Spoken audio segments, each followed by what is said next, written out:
it is hard to live in war, and how it is difficult because there is no water or food, and always bombing, bombing, bombing. You can't sleep.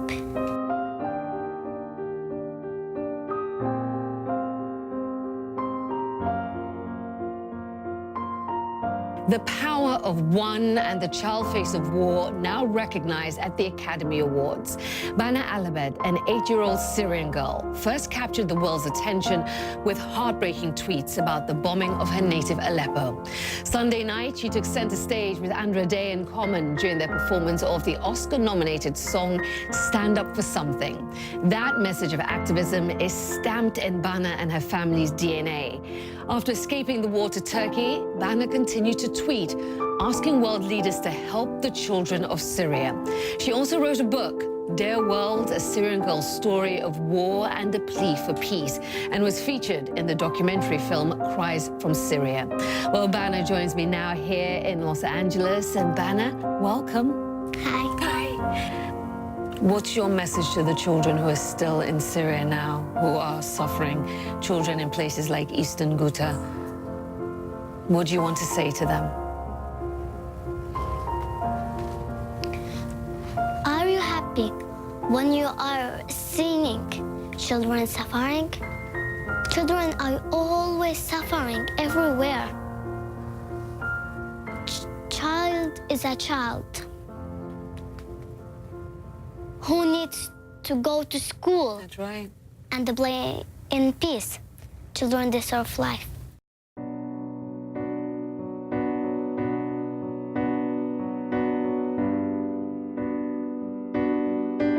One doctor, one hospital, 1 million patients. The power of one on display like no other in the war-torn Nubia Mountains of Sudan. They come to him by foot, by cart, or carried in their mother's arms, the only surgeon within 200 miles. For American-born Tom Katina, medicine, faith, and his love for these forgotten people are his life, on call always. Some treatment is routine, but sadly, much of Dr. Tom's work is utterly heartbreaking. Innocent people targeted by a brutal president, the victims of indicted war criminal Omar al-Bashir's relentless bombings. With a lack of humanitarian and media attention, daily life was often interrupted by the sound of jets overhead and a sprint to a foxhole below. But that's all starting to change, thanks in part to an explosive new documentary called The Heart of Nubia. I've chosen to live in Africa. I like that idea of staying in one place and becoming part of the community.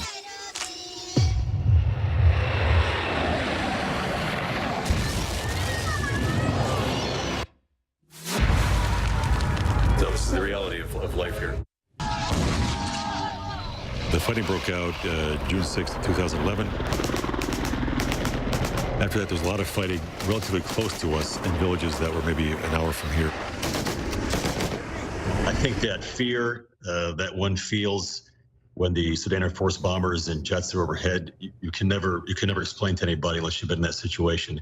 It's terrifying, it's traumatizing to see bodies torn to pieces by the actions of a dictator. Something I'll never get out of my mind.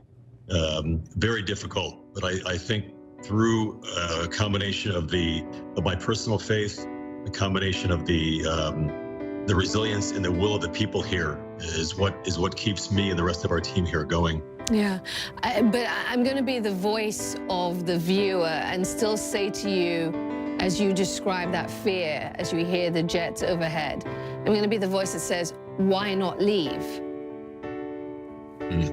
Well, the way I see it, in good conscience, I can't. And, you know, for me, I look at it very simply. I'm a medical doctor, and you know, my job is to take care of sick people, people that are wounded, people that are hurting, people that are traumatized, and people here need it. And if I leave, I'm not saying this as a boast by any means, but if I leave, people won't get that care. And I simply cannot do that, and I won't do it. I've been tempted a billion times, tempted every day, but I'm committed and I'm not leaving, I'm staying.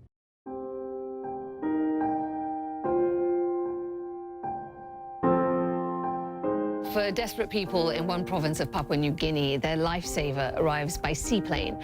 Mark Palm founded Samaritan Aviation to give nearly 500,000 people in the remote area access to emergency medical care. Without Mark and his crew, a trip to the hospital can take up to a week, and that's by canoe. But the organization can get them there in just 45 minutes. Palm says his mission is all about showing God's love in action. I also saw the needs, the lack of hope and access in remote villages, the dangers, and the suffering. After seeing and experiencing this place firsthand, I realized they desperately needed help. They needed someone who could get to their remote villages and provide them with modern medical services. It was then that I realized I can be that person. I can make a difference.